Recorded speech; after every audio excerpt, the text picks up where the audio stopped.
buenos días, buenas tardes y buenas noches con todos. Bienvenidos a un video más. Hoy nos encontramos con Juan Carlos Santillán. Él vuela en Piedmont Airlines en Estados Unidos.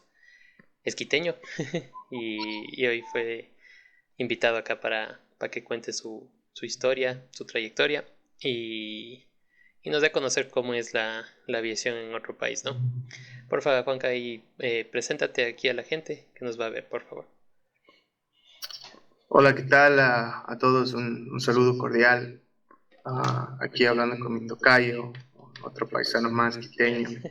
Resulta que me entero que hemos vivido bien cerquita y recién nos llegamos a contactar, hablando un poquito de la trayectoria de uno y más que todo tratar de hablar de lo bonito que es la aviación, sea en Ecuador, sea en Estados Unidos, sea en China, en Europa, donde sea, y mantenernos unidos, ¿no? Como ecuatorianos y aquí hablando un poquito de lo que es la aviación acá por los Estados Unidos. Yo trabajo como el Juanca dijo, trabajo para Piedmont Airlines. Es una regional para American Airlines y que se basa en Filadelfia y en Charlotte. Ya. Ahí, o sea, bueno, tú vives en Charlotte. No, yo trabajo en Charlotte porque Ya. American, uno de los lugares de entrenamiento es en Charlotte, en norte de Carolina. Tienen el centro de entrenamiento, tienen uno en Dallas, tienen uno en Phoenix y tienen uno acá en Charlotte. Entonces, yo trabajo aquí, mi título de cargo es chequeador de simulador.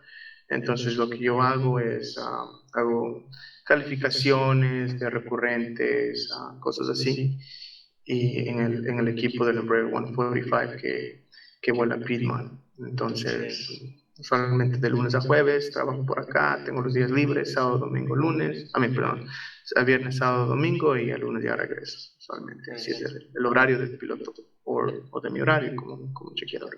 Ya. ¿Cómo inició todo en ti? O sea, ¿cómo empezó el gusto de la aviación? ¿De niño? ¿Joven? ¿Cómo fue? Eso fue algo muy fácil para mí y a veces es muy difícil para otras personas. Para mí fue fácil porque aquí hablando, ¿no? Yo vivía en la Rumiñahui, allá en Quito, y para hacerte una idea de dónde vivía en la 10 de agosto y Luis Tufiño, ahí justo ahí en el monte donde se veía el viejo aeropuerto. Ya. Y desde chamaquito se veían aviones entrar, aviones salir, entonces empezó ese amor por la aviación y más que todo esa cosa que uno no sabía dónde iba ese avión o qué era la situación, pero le comenté a mi papá y mi papá me dijo, claro, o sea, tú tienes que hacer en la vida lo que tú quieras y vamos a hacerlo. Entonces, de temprana edad, de como los 8 9 años, empecé a ver cómo era la situación. Entonces, en ese tiempo, uno no sabía mucho, no conocía nada de pilotos, pero todo el mundo decía, tienes que irte al lado militar. Entonces, entré al COTAC, Ya. Colegio Técnico. Al técnico. Técnico Aeronáutico de Aviación Civil. Entonces estuve ahí algunos años hasta que por cuestiones de la vida mi papá tuvo que emigrar acá a los Estados Unidos y decidimos venirnos todos en el 2001. Ya. Y ahí empezó la vida de inmigrante, el inglés y el sueño de la aviación estuvo ahí presente, ¿no? Pero tuvo que adaptarse un poquito porque ya no era lo que sabíamos, ¿no? Entonces, y la situación de las guerras que hubo y todo, pensar en cosas militares también fue un poco ahí medio difícil, ¿no? Entonces, justo había pasado el 9/11. Después, mientras yo me estaba graduando del colegio, estaba pasando la guerra de Irak. Entonces yo decía, uff, o sea, irme a volar y es otra cosa seria, ya no. Entonces, conocí un piloto dominicano que me dijo, no, tú lo puedes hacer de otra manera. Y ese piloto, me acuerdo que fue unas personas muy humilde que me llevó a volar por primera vez en un Cessna 172 Ya. en la ciudad de Reading, Pensilvania. ¿A qué edad? Tenía como 16 años. Ah, menor, ya. Chévere. Sí, entonces, lo bueno del Ecuador, y yo siempre le digo a todo el mundo, es que la educación es buenísima.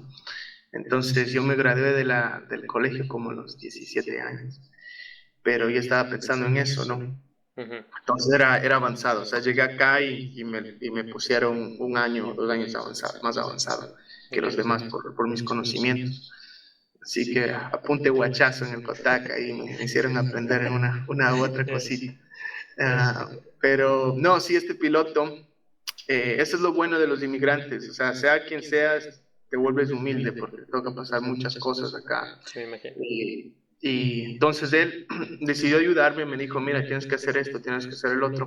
Me enseñó algunas universidades cerca de la casa, porque en ese tiempo, antes, eso es antes del internet, ¿no? O sea, no se sabía a cuál, todo el mundo decía, tienes que estar en la Florida, volar para el Florero, y yo decía, hijo de irme a la Florida y volar en Florero, no conozco a nadie allá, entonces era como Ese también ese choque. shock Claro. cultural que le llaman, ¿no? Que mami, papi y ellos estar juntos y yo me voy a vivir allá a los 17 años, imagínate, ¿no?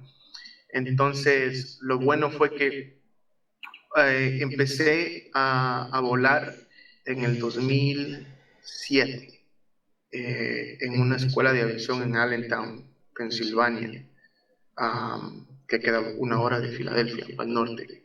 Ya. Y conocí a mucha gente que me ayudó y me dijo, mira, no tienes que irte para el obrero, no tienes que irte para estas escuelas grandes, porque en la aviación lo que importa son las horas. Entonces, con tal de que tú tengas horas, te va a ir bien. Entonces, ya lo demás, puedes tener un título de ingeniero, puedes tener un título de cocinero, eso no influye mucho. Lo que importa es tu experiencia aeronáutica. Entonces, lo bueno que empecé ahí, empecé en la universidad y empecé como instructor de vuelo, saqué mis licencias Ya. y justo pasó acá lo que llamaron la recesión en 2008. Entonces, la gente se estaba recuperando en términos de aviación, la gente se recuperó, bueno, cuando te digo la gente, los pilotos se recuperaron en el 2001. Empezaron otra vez a contratar las aerolíneas. Pero después pasó el 2008, que fue la recesión, um, donde también la gente no volaba porque perdieron sus casas y cosas económicas, ¿no? Ujú. Que la gente no pensaba irse de vacaciones, entonces dejaron de contratar pilotos.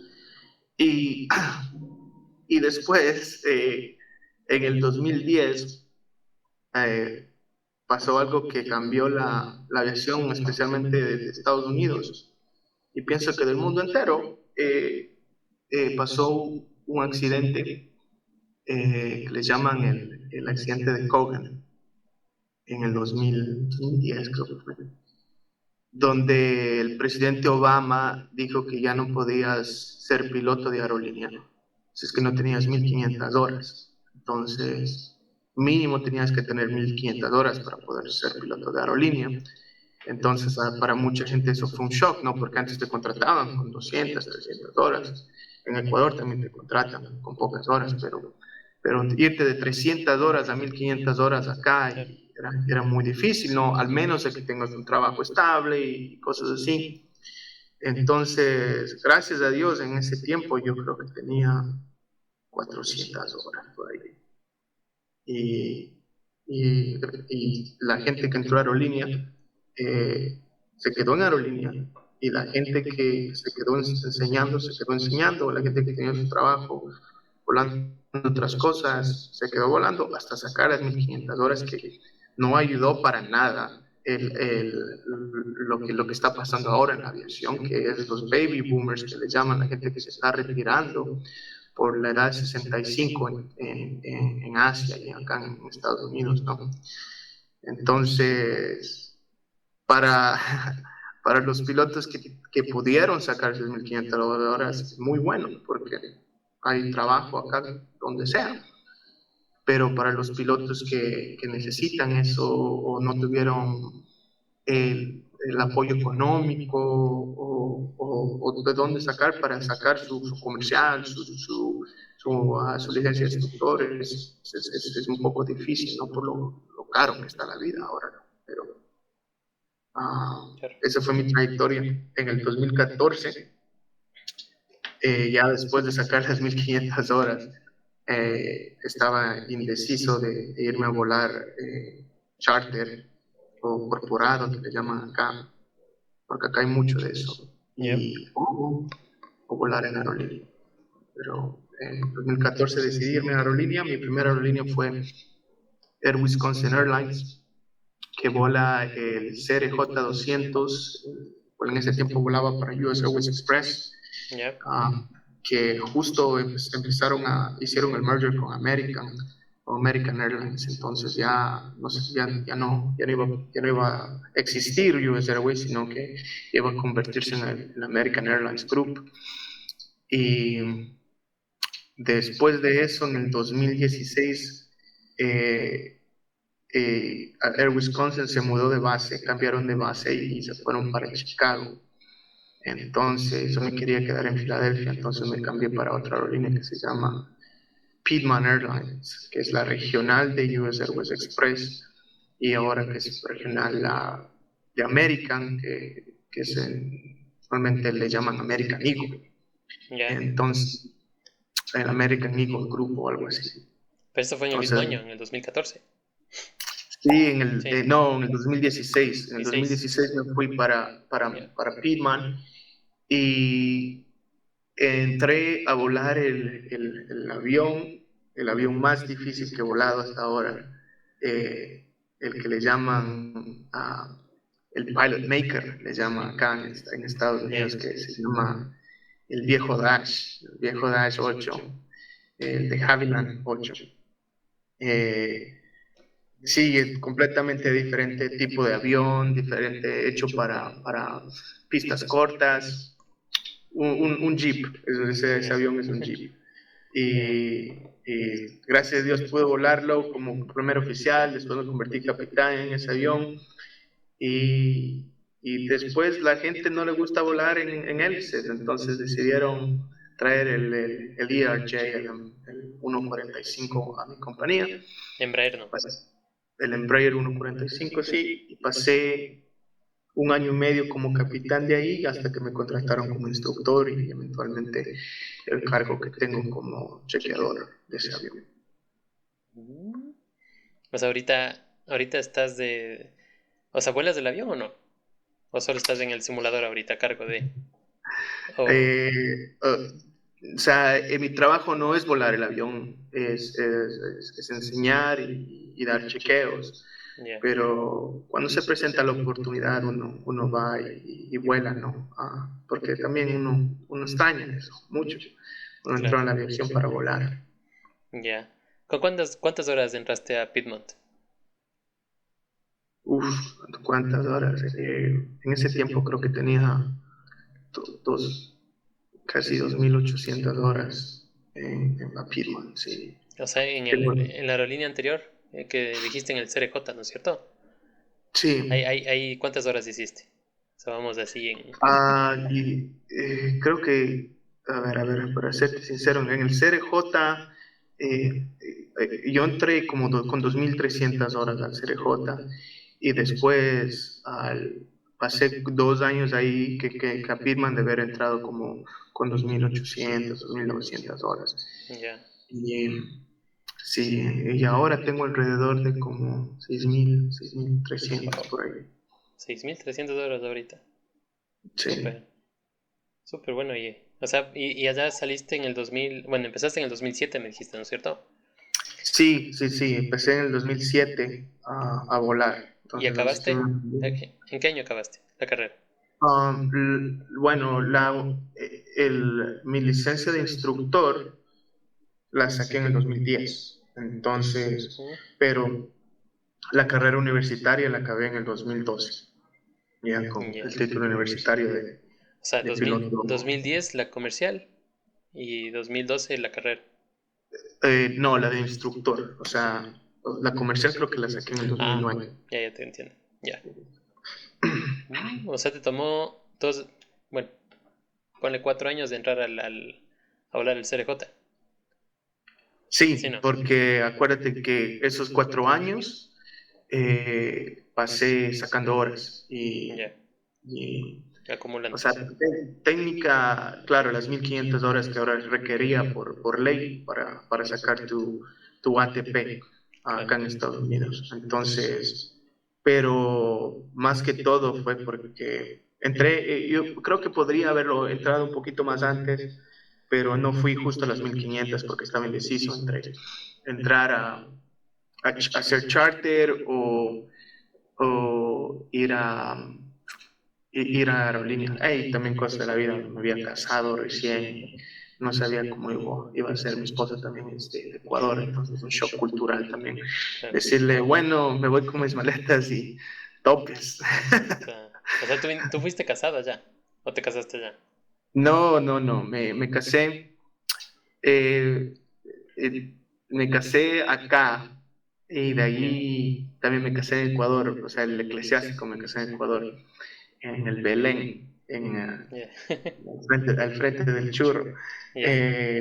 No, lo que pasa fue que me enamoré de esta quiteña y éramos amigos por algún tiempo, pero después ahí, ya después de casi irme en bancarrota de ir a Quito cada rato a verla, me decidí casar, entonces ahí nos hicimos todo ese proceso ahí. Ah, Y ya. venimos. ¿Y tú o sea, para irte a Estados Unidos, como dijiste, sacaste la ciudadanía, algo? Porque fueron jóvenes. Ah, ¿O cómo? o sea, mi papá, lo que es la vida, ¿no? Mi papá es psicólogo y acá en Estados Unidos hay un mucho problema de drogas, de adicción de drogas. Entonces, donde yo vivo, que se llama Reading, Pensilvania, hay mucho latino. Latino en ese tiempo, mucho dominicano, mucho puertorriqueño y mucho mexicano. Ya. Entonces se necesitaba psicólogos latinos, o sea, que hablan español. Y mi mamá justo estaba pasando por el aeropuerto y ve un anuncio ahí que decía que se necesitaba psicólogos eh, para ir a Estados Unidos. Y mi papá hablaba muy bien inglés, entonces en ese tiempo aplicó y le contrataron y le seleccionaron como de unos 30 o 40 psicólogos por lo que sabía inglés y su carpeta de vida. Y le dieron trabajo, todo legal, y 3 años después él pudo traernos todo legal y gracias a Dios ya solo falta un poquito de tiempo. Después de 5 años nos convertimos en residentes. Después 3 años más nos convertimos en ciudadanos. De Ah, mi mamá y mi hermana. Uh-huh. súper bien, o sea, fue de la mano todito.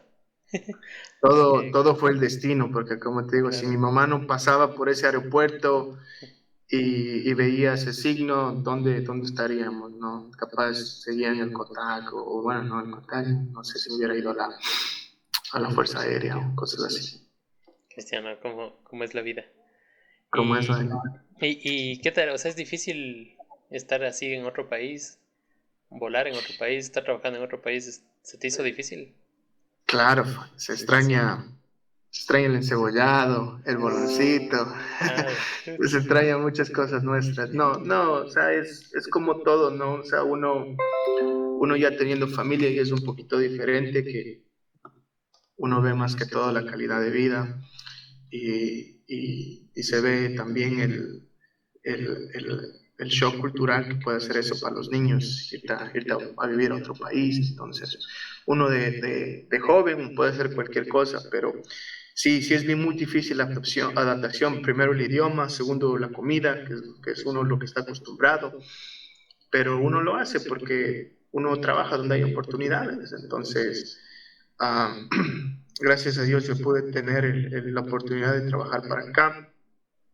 Te cuento que en mi compañía era era el único ecuatoriano.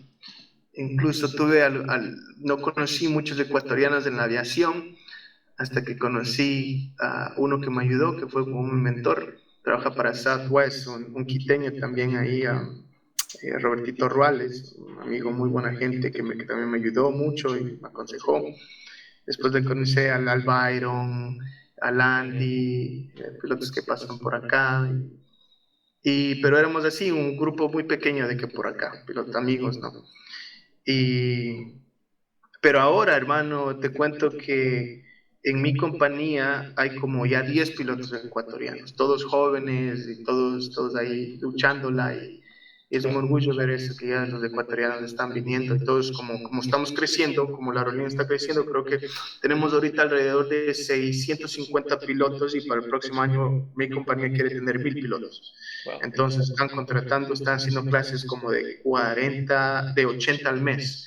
Entonces, entre esos están entrando pilotos ecuatorianos, que es muy bonito, ¿verdad? Wow, súper bien. Y ponte los pilotos que son de acá y quieren aplicar ahí. Necesitan el ATP. Claro, primero Sí, ¿no? bueno, ni siquiera necesitan el ATP, necesitan las 1500 horas que te ayuda a ir al ATP, pero más que todo los papeles, porque si hay un convenio internacional con algunos países, pero lo que yo he escuchado, por ejemplo, hermano, es que Ecuador, porque sí tenía a un amigo una vez me preguntó, me dijo, oye, ¿cómo hago para ir a volar allá? Y me tocó decirle, pues me tocó averiguar. Averigüé que el Ecuador es muy difícil sacar papeleo, sacar papeleo para trabajos y cosas así, en términos de aerolínea, ¿no? Entonces, de los lugares más fáciles que me comentaron, y los lugares que en realidad empiezan a contratar, es Australia y Chile. O sea, los chilenos nos quieren quitar hasta eso, imagínate, no solo el mundial, pero nos quieren quitar hasta eso, ¿no? Entonces, en Chile es bien fácil, o sea, ellos ponen el papeleo y el papeleo lo aprueban y ya pueden venir acá con su visa de trabajo para trabajar en aerolínea, porque si no, no pueden, como todo es federal, no se puede trabajar sin papeles. Ah, bien interesante. La gente vaya a querer aplicar. Ahí está la respuesta. Chévere, oye. O sea, bueno, has volado CRJ, ya en aerolíneas CRJ y el Embraer no. Esos dos.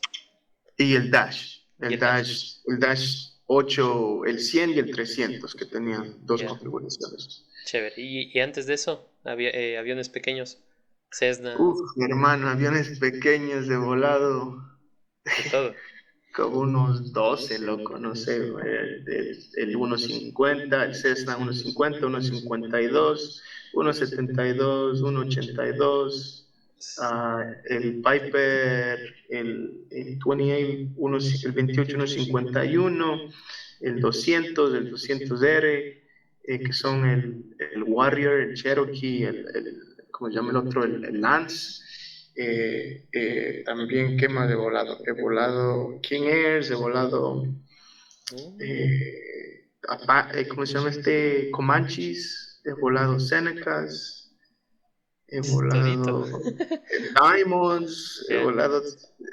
lo que pasa es que yo instruía, hermano, instruí como 4 años de mi vida, fui instructor como casi 4 años y medio de mi vida, entonces pude conocer y pude volar todo Claro, lo que todo. había ahí. Incluso volé un avión bien raro europeo que me acuerdo que se llamaba el Vector Sportstar. Ese avión sí era bien interesante volar. Pero me acuerdo que decía, diablo, todos los aviones, el sistema de avionics era completamente diferente, era todo. Pero ahí se metía mano sacando horitas, ¿no? Claro. ¿Y te costó el cambio ese de instructor a aerolínea? O sea, Sí, fue... sí, muchísimo, la verdad. No necesariamente porque uno cuando es instructor pasa enseñando, entonces no pasa en realidad volando, entonces en realidad pierdes El feeling. ese que le llaman el stick and rudder, ¿no? Pierdes esa sensación, entonces, y la razón que te digo es que cuando tuve el primer trabajo de aerolínea en el CRJ, fue que había un piloto, mi compañero, que los dos éramos nuevos, mi compañero venía de volar a cheques, entonces él volaba todas las noches y hacía todo eso, vuelvo un poco de cargo en Seneca, creo que era. Y la diferencia de cómo él volaba y cómo yo él volaba era muy diferente, porque él estaba acostumbrado a volar, acostumbrado a volar. Entonces yo como pasé como 4 años instruyendo, yo vuelta era como, wow, otra vez a volar. Pero sí me costó un poquito, pero ya después uno ya se acostumbra, ¿no? Ya. Y bueno, me imagino que el Dash tenía simulador antes de... Sí, no. Claro, Sí, sí, no. el Dash, como te digo, ese me costó más todavía porque yo venía volando el CRJ 200 que tenía todo, tenía ICAS, tenía PFD, tenía MFD, tenía todo, ¿no? Y venías y volabas un Dash que era todo Análogo. a la antigua y no tenía ni GPS, no tenía nada, y decía, ¿y cómo es esto? El King Air que volaba hace como 5 años era hasta más rápido, ¿no? ¿Cómo se prende esto? Y cómo se prende esta cosa, ¿no? Y no, sí, por eso era todo a la antigua. Cuando te digo a la antigua, tenías que hacer todo con tu reloj. Entonces, si tenías que hacer un descenso, tenías que calcularlo, a qué velocidad ibas, a cuánto te iba a tomar y cosas así, ¿no? Claro. Entonces sí, era muy, muy diferente. Pero como te digo, ese avión me acuerdo una noche que aterricé yo decía, ¿cómo diablos voy a aterrizar acá? Porque en ese tiempo era capitán de este avión ¿Ya? y íbamos a una pista cortita en un lugar que se llama Watertown, Nueva York, que casi a la altura de Canadá, tiene una pista corta y había nieve, había mucha nieve, estaba nevando y teníamos un viento cruzado de como 37 nudos. Entonces un avión normal ahí no te entra, un jet no te entra. Y teníamos el viento cruzado, pero en el Dash lo podíamos entrar. El Dash aterrizaba hasta con 20 nudos de viento en cola. Wow. Entonces, entramos y yo decía, bueno, vamos a ver qué tal nos va. O sea, el, el, si nos daba la distancia, si nos daba todos los cálculos y a lo que llegamos entró como si nada. Entonces era algo bien interesante ese Dash. Muy bueno en la nieve, como un Sí. jeep. Como te digo, era como decir, tú estás volando un jeep. Ya. Igual, pero tenía protecciones de hielo, me imagino, ¿no? Sí, tenía PIs, ya. botas de hielo, sí. Ah, chus. Muy bueno. ¿A qué aeropuerto ha sido el más complicado que has entrado? Ya que has volado aviones pequeñitos. O sea, pequeños. Este. ¿Avionetas o en No, las no. aerolíneas? Ponte el Dash o el CRJ el 200. Que ese también es pequeño, ese avión. Sí, pero la forma de que lo utilizan acá es, o sea, vas a los aeropuertos grandes. Ya. Um, ¿Qué aeropuerto ha sido lo más difícil que yo he entrado en el CRJ? Ah, O el Dash. O el Embraer. Cualquiera. yo pienso que el Dash, porque iba a lugares que eran con pistas cortitas. Entonces me acuerdo que hay una isla ahí en Sur Carolina que se llama Hilton Head, que solo American daba servicio allá, porque es una isla pequeña ahí, y en la noche no se veía. Entonces, o sea, cuando te digo no se veía, si está de noche y no tienes una luna que está a su mayor reflexión, entramos, no se veía la pista, y no tenía torre de control, nada, era una Ah, pista nada. ahí, nada, solo tenía la terminal y la pista, entonces tenías que con las comunicaciones prender las luces y cosas así, era muy difícil entrar, no tenía ni un sistema de localizador, no tenía todo el GPS. Entonces uno entraba ahí, te decían, ¿tienes la pista? Y vos sí la tenemos. Y todo era negro, y era una pista bien corta, creo que era como, me acuerdo, como 4.400 pies o algo así. Y Claro. en el Dash 500 eso era 50 pasajeros el Dash 500, entonces era un poco difícil entrar ahí. Claro. Un Pero, poco pesadito de haber sido. sí, sí, ese avión era pesado, sí, y bien largo, bien largo. Incluso era un poquito más largo que el CRJ 700, creo que era. Ah, es bien largo Eh, entonces. Claro. Sí, sí, sí, por la forma de que llevaba casi los mismos pasajeros, pero tenía hélices, entonces tenía una cola bien, pero bien grande.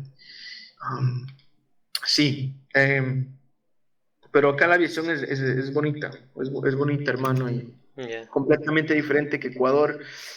Acá hay miles de, bueno, no sé, no miles, no, pero hay muchas aerolíneas, muchos pilotos. Muy bonito que los latinos también estemos triunfando por acá, especialmente los ecuatorianos. Y también uno siempre piensa, ¿cómo será volar? Mi sueño sería volar y aterrizar en mi querido Quito.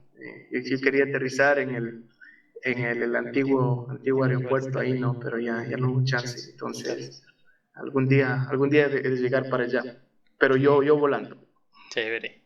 O sea, ese sería tu mayor sueño, Sí, sí, venir sí. Lo acá. malo es que en American solo llegas allá en un 7.3 antes del 7.5, y tienes que tener base en Miami. Entonces, yo vivo a 1 hora de Filadelfia, entonces obvio prefiero una base en Filadelfia y esa base es del Airbus o del 7.8.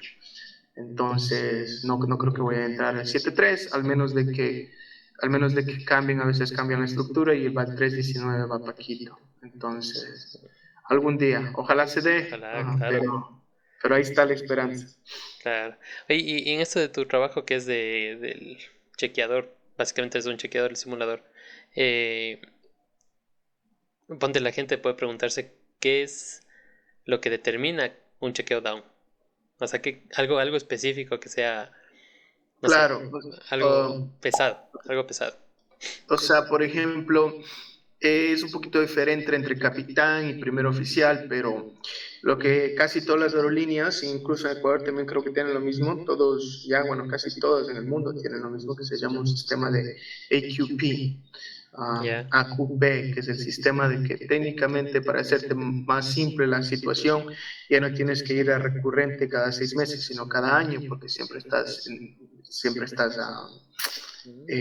aprendiendo técnicamente, te dan cosas en internet y cosas así, ¿no?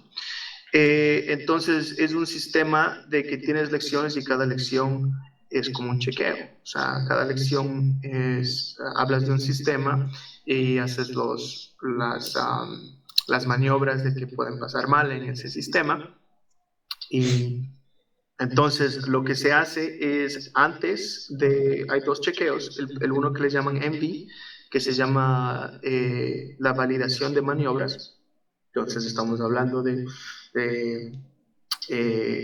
acercamientos monomotor, acercamientos con fuego, o sea, cosas como sistemas hidráulicos, cosas así, ¿no? Entonces son maniobras. Ese es el chequeo. Y después hay otro chequeo que se llama el LOI, que es ese también que le llaman el type ride, que ahí es cuando haces vuelo de punto A punto B, pero ya no con tantas maniobras, más que todo como cosas que en realidad pasan, cosas estadísticamente hablando. Se te va un generador o pasa algo simple, Ya. donde se ve cómo el piloto utiliza CRM, que le llaman Crew Resource Management, o sea, cómo el capitán se adapta a la situación y toman decisiones basadas en lo que está pasando, ¿no? Ya. Y entonces eso es lo que se enseña en Loft, que es antes de llegar al LOE, que es el high break, que le llaman, tu chequeo para sacar lo que va en tu licencia, ¿no? Y entonces en los dos se ve cosas diferentes. En el uno se ve las maniobras y los estándares de operación de la aerolínea en términos de cómo se dicen los Procedimientos. protocolos. Claro, claro, Ya. sí. Y en el otro es decisión, o sea, cómo el capitán o cómo el primer oficial están volando en términos, por ejemplo, si un primer oficial llega, no tiene mucha experiencia, queremos ver que el primer oficial pueda saber, si es que le damos cualquier cosa, pueda saber dónde está. O sea, ¿cómo te digo eso?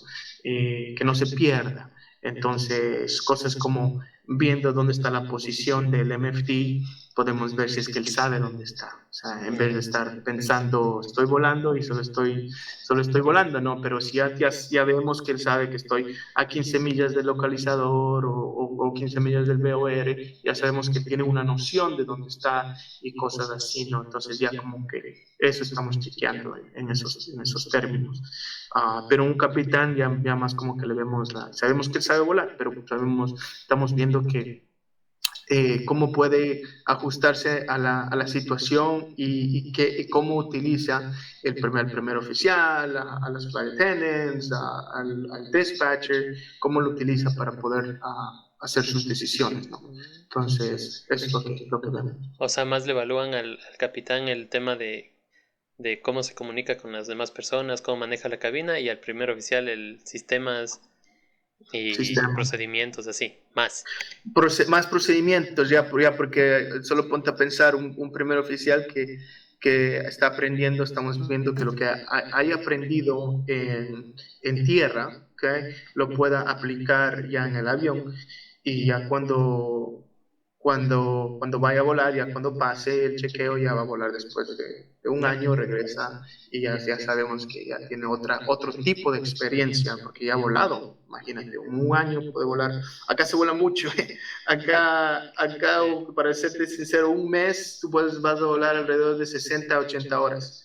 Entonces, si tú dices, ok, después vienen de un año, estamos hablando que este primer oficial va a tener 800, 600, depende de cuánto vuele, ¿no? 600 horas en este avión. Entonces, ya viene con otro tipo de experiencia, ¿no? Entonces, es una cosa diferente. Claro, pero si venga con full horas, igual el chequeo se basa en eso. No, porque el chequeo, hay dos tipos de chequeos. El uno es el que le llaman el del principio, que se llama el QUMB, en términos de AQP, y el otro que es el recurrente, que le llaman CQ. Entonces, el uno es Qualifications y el otro es Continued Qualifications. Entonces, son dos diferentes esquemas, pero el entrenamiento también es diferente. Ya no vienes a aprender maniobras ni nada de eso, porque ya te deberías saber maniobras de recurrente. Entonces ya vienes solo para dar el chequeo. Entonces es un poco diferente, pero así casi todas las aerolíneas funcionan ahora. Ya, pero ¿solo van directo al simulador o les toman un examen teórico antes, cuando son nuevos? ¿Cuándo son nuevos? Sí. No, cuando son nuevos es como alrededor de unos 2-3 meses de entrenamiento. Entonces, de teoría, con simulador al último. Un mes en tierra, y dependiendo cómo les ponen, alrededor de casi un mes también en el simulador, y de ahí los días libres y todas esas cosas que pasan ahí, se vuelven como alrededor de 2-3 meses. Ya. O sea, bueno, en temas así generales dentro del simulador, lo que más ven también puede ser el factor humano, ¿no? O sea, cómo compartan cabina, más que... Ponte, puede haber una persona que sepa full el avión así, pero hasta punto y coma. Pero si no maneja bien el CRM con la otra persona, eso puede dar también un chequeo down. Bastante. O sea, el factor humano, como tú dices, ¿verdad? Entonces, si tú tienes una persona que es muy inteligente y se sabe todito, pero al final no puede controlar el estrés de la situación, le va mal. O sea, entonces eso, como tú dices, el factor humano influye mucho, especialmente en los capitanes, ¿no? Una de las cosas que en este instante en mi compañía tenemos problemas es el uso del manual, de la QRH. Entonces, si es que algo malo pasa, y ahora queremos que solo el capitán se dedique a utilizar la QRH. ¿Por qué? Porque el capitán, sabemos si es que algo pasa, el capitán es el que tiene más experiencia, el que puede coger la situación y bajar el estrés y tomar un poquito de tiempo y ponerse a leer a ese manual en términos de que puede tomar la decisión, porque el manual te puede llevar a una situación y te puede llevar a otra situación, dependiendo lo que esté pasando. Entonces, si tú tienes un primer oficial que termina entrenamiento hace 2 semanas y le pones a leer y tiene que tomar ese tipo de decisiones, como que en la primera emergencia del primer oficial también hay ese estrés, ¿no? Entonces, son situaciones, igual que a mí. O sea, mi primera emergencia fue totalmente diferente que mi segunda emergencia. O sea, uno como que ya va aprendiendo un poquito mejor. Ya. ¿Cuántas horas son generalmente de simulador cuando empiezan? O sea, ¿cuántas sesiones les tomas tú? Mi compañía les da mínimo, a ver, 9, 14 sesiones. 14 sesiones de 4 horas, incluyendo los chequeos. O sea, eso es lo mínimo, lo que está en el manual. Y son alrededor de unas 55 horas. O sea, una sesión son 4 horas. Sí, una sesión son Con chequeo. 4 O sea, cada horas. sesión tiene su chequeo. Cada, ¿O o no? sea, cada lección es 4 horas y cada chequeo es 4 horas. Wow. O sea, es larguísimo. O sea, es bien pesado. Sí, es Sí, no, o pesado. sea, ya acuérdate que mientras estos simuladores cuestan mucho más que el avión, entonces una lección ahí en el simulador es como un privilegio, más que todo. Entonces, aprenden mucho y más que todo están tratando de lo que aprendieron en tierra, poder ponerlo en la situación que están en la lección, sea hidráulica, sea de, sea de, de motores o sea eléctrica. Ya. Y en esta parte de los simuladores, ¿qué margen de error o sea, se puede dar? Donde están volando y algo les fue mal, ¿pueden repetir la sesión? ¿O una hora más? ¿O son las 4 fijas y ahí aprendió o no? Sí, para serte sincero, depende de cuántos pilotos necesitas. Entonces, si necesitas pilotos, si la aerolínea necesita pilotos, sí como que le dan un poquito más de extra tiempo, ¿no? Entonces, en términos del estándar, el estándar del piloto tiene que ser el mismo, porque eso es lo que nosotros corregimos. Pero en términos de que el piloto no está llegando al estándar de operación de la aerolínea, lo que hacen es, bueno, démosle otra lección, y démosle otra lección, y Ya. démosle otra lección, dependiendo ¿Cuántas se cuántas coma? necesitan y cuánto el progreso está yendo, ¿no? Pero para hacerte como una idea de cuánto cuesta cada lección de simulador cuesta alrededor de $2,700 para la aerolínea. Entonces, si tú dices, tenemos un piloto nuevo y le vamos a poner en 14 lecciones, más lo que le vamos a pagar, más los 2 meses, 3 meses del hotel, Claro, es o sea, bastante. la aerolínea en ti está gastando alrededor de $30,000 a $40,000 solo para darte ese entrenamiento.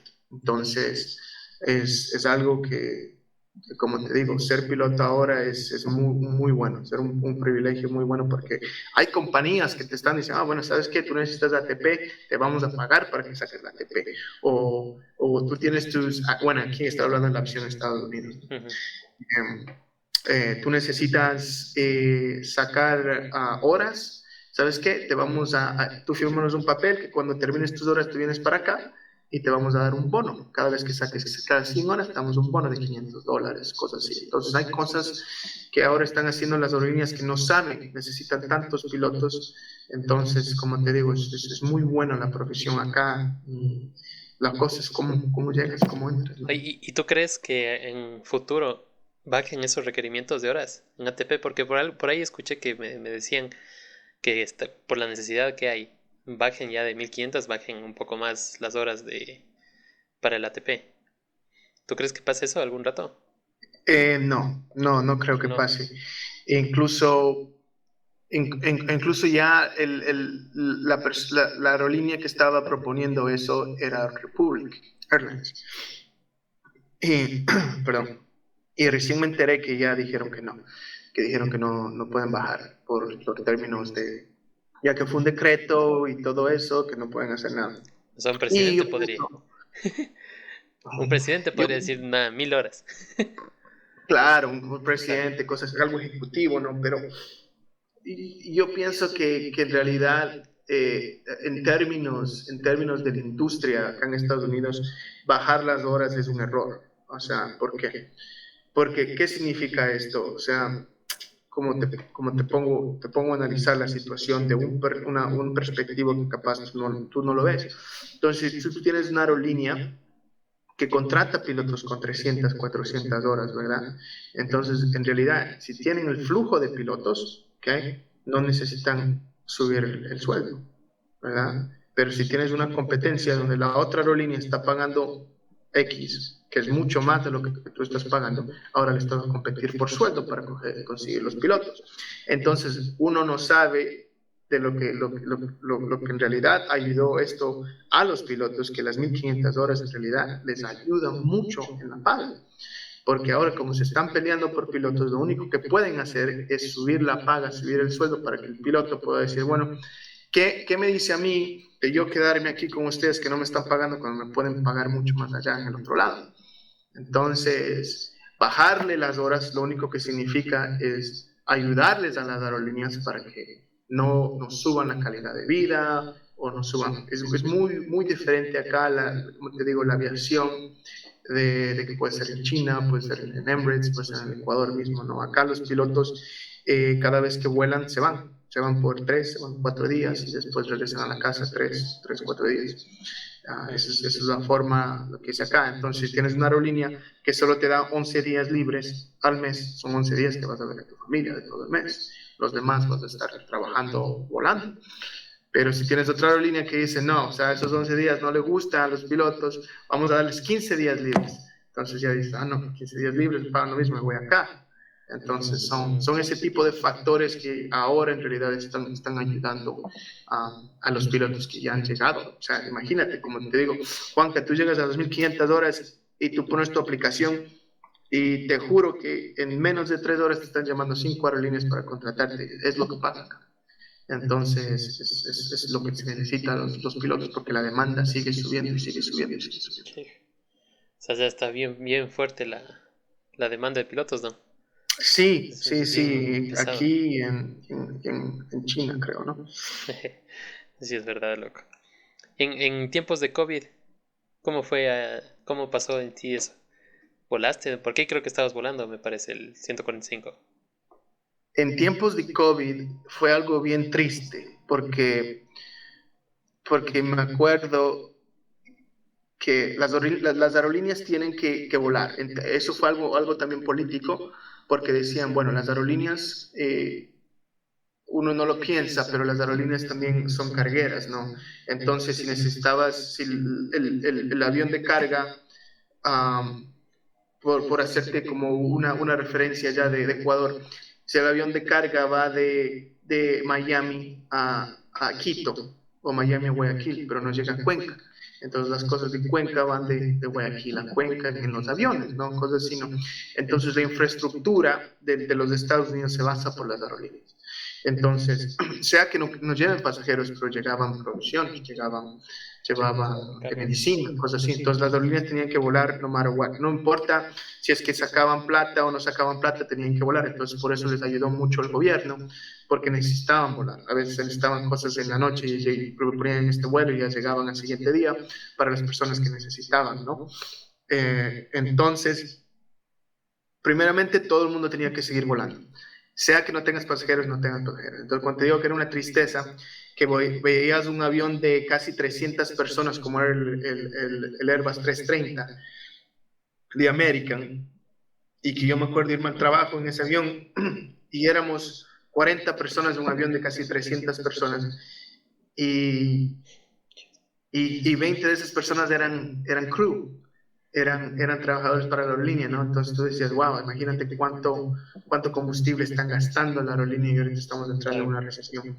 Y más que todo, acuérdate que nosotros tenemos un estándar de operación. ¿Sabes qué significa? Que si pasó COVID, pero tú eres piloto A y tienes que venir y darte un chequeo, porque si no, después si no tomas ese chequeo, ya no vas a estar listo para volar. En términos legales, no puedes volar si no tienes ese chequeo. Entonces nosotros trabajamos todo el COVID. Yo como chequeador me tocó trabajar todo el COVID, entonces era como cualquier cosa. Como que no pasó nada. Entonces, sí, en los hoteles no había nadie. Entonces era un poco diferente, ¿no? Pero sí fue triste, pero gracias a Dios yo pude mantener mi cargo, mantener mi paga, mientras todo lo que estaba pasando era a mi alrededor. Bastante cuidado, ¿no? O sea, mascarita, cosas así, ¿no? Pero después de eso, la forma de que las aerolíneas regresaron para atrás fue algo hermoso, o sea, fue algo, la gente como que estuvo en sus casas y estuvo, que apenas abrieron todo, la gente nos vamos al Caribe y hasta ahora la gente está comprando y comprando y comprando. Estamos entrando en una recesión casi global, ¿no? Entonces ahora ya está bajando un poco la demanda, pero creo que las aerolíneas aprendieron que, por ejemplo, American Airlines, la flota de American Airlines les tocó parquear y ya no tienen el 75, ya no tienen el 330, el Airbus 330, porque ya no había la demanda. Entonces decidieron hacer 787, Airbus 320, 737 y el 777. Entonces ahora solo tienen 4 aviones, en realidad lo están haciendo todo, ¿no? Y parquearon tres flotas, el Embraer 190, parquearon el Airbus 330 y el 7675. Entonces, si tú te pones a pensar, parquearon esas flotas, pero también parquearon los pilotos. Entonces ahora con la demanda subió, ya no tienen pilotos. Entonces American creo que está contratando alrededor de 2,000 pilotos por año. Entonces, eso es lo que están proyectando, las proyecciones, lo que están haciendo. Igual de United y Delta, entonces, que son las más grandes acá, ¿no? Claro, wow, interesante lo que nos dices. ¿Y cuál es tu aeropuerto favorito? Mi aeropuerto favorito es el que me lleve a casa, hermano. Filadelfia, o sea, Yeah. pero sí hay bonitas aproximaciones, que es algo diferente, ¿no? O sea, eso es lo bueno de esta carrera, cada aproximación es diferente, entonces no es que le estás haciendo el mismo trabajo, ¿no? Tienes viento cruzado, tienes cosas así, pero el más bacano que yo pienso es La Guardia, Nueva York. Eh, el Expressway, les llaman el Visual Expressway Visual Roaming 31, que tienes que bajar y bien bajito y está todo ahí. Lo que haces lo que sigue es una carretera y apenas llegas como a 400 pies a la izquierda en el estadio de béisbol de los Mets y te metes a la pista. 3-1. O sea, otro aeropuerto también que es bonito es el de National, el que queda en Washington DC, que es igual una aproximación visual, que tú sigues el río y tienes que tener cuidado con la Casa Blanca, que el viento cruzado no te lleve a la Casa Blanca, porque ahí está la Casa Blanca y apenas le das a la derecha y estás aterrizando. Entonces, muy bacán, muy bacán. Chévere. ¿Has tenido algún susto en la vida real en avión? ¿Alguna emergencia? ¿Cuántos sustos? Sí, hermano, he tenido cuántas emergencias. ¿Pero Dos. emergencias pesadas? ¿O No pesadas, o sea, no diría que pesadas. La una se nos fue eh, la pressurization, ¿no? Que le llaman la presión del avión. Y, y tuvo que ponerse las máscaras, pero creo que estábamos como a 24,000 pies y teníamos que bajar a 10,000 pies y lo hicimos dentro de unos, ¿qué te diré? Unos 7 minutos. Entonces, en realidad, para el tiempo que llegamos a 10,000 pies, estábamos bien, aterrizamos, no pasó mucho, no pasó a la larga. Había un problema con el sistema. cuando se te despresuriza, pasa algo con los oídos? En la realidad. O sea, es como que se te... Sí, claro, lo sientes, o sea, lo sientes, o sea, sientes que está algo mal, ¿no? Pero más que todo, cuando estás a esa altitud, no hay mucho oxígeno, entonces tienes que ponerte la máscara por eso, por lo que pueda pasar, ¿no? Yeah. Y la otra, ¿qué fue?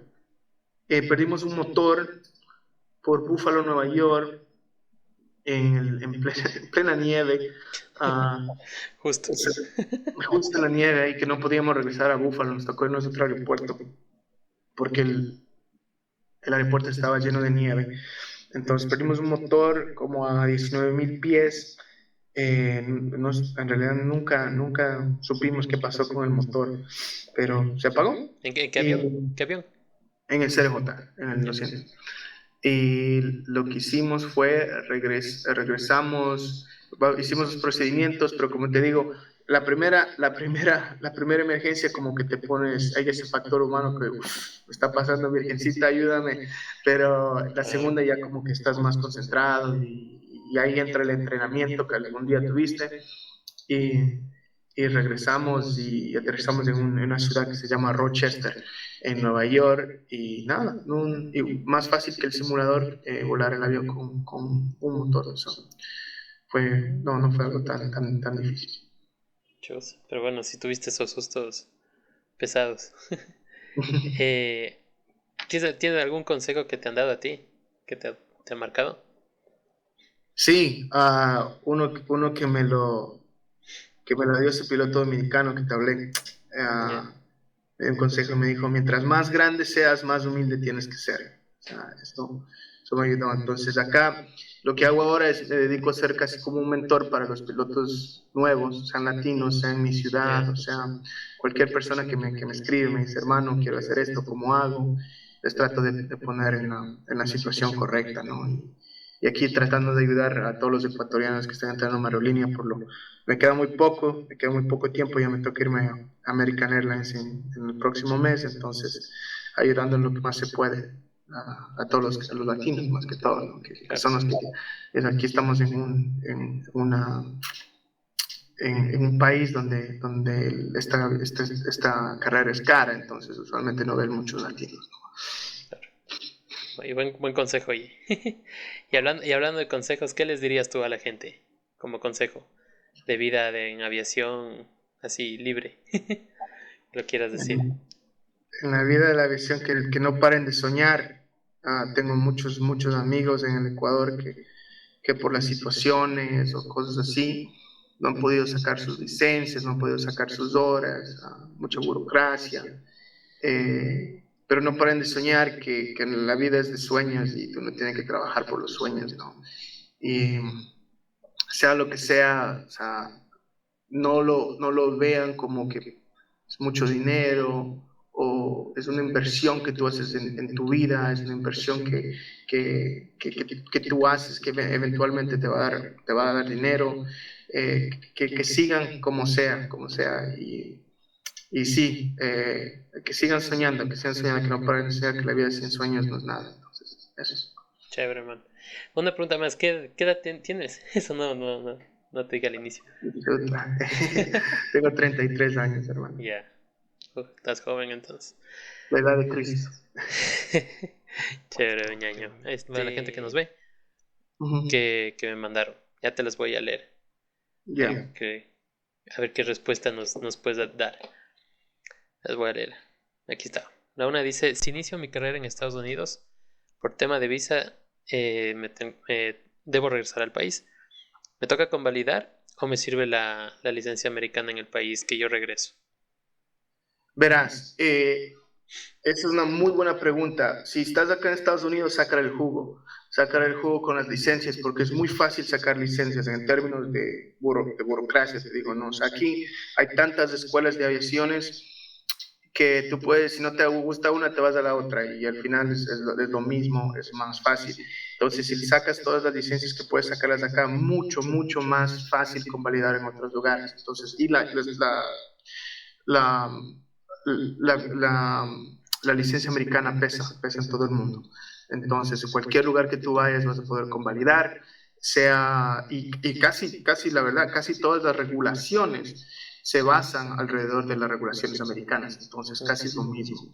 Entonces, sí, si es que puedes sacar tu licencia, es muy fácil convalidar en otros lados. Ya. Entonces, pero le serviría la americana en el solo Estados Unidos, ¿no es cierto? O aviones November, ¿cierto? Si es que vive en otro Sí, país. solo en Estados Unidos te sirve esa licencia, ¿no?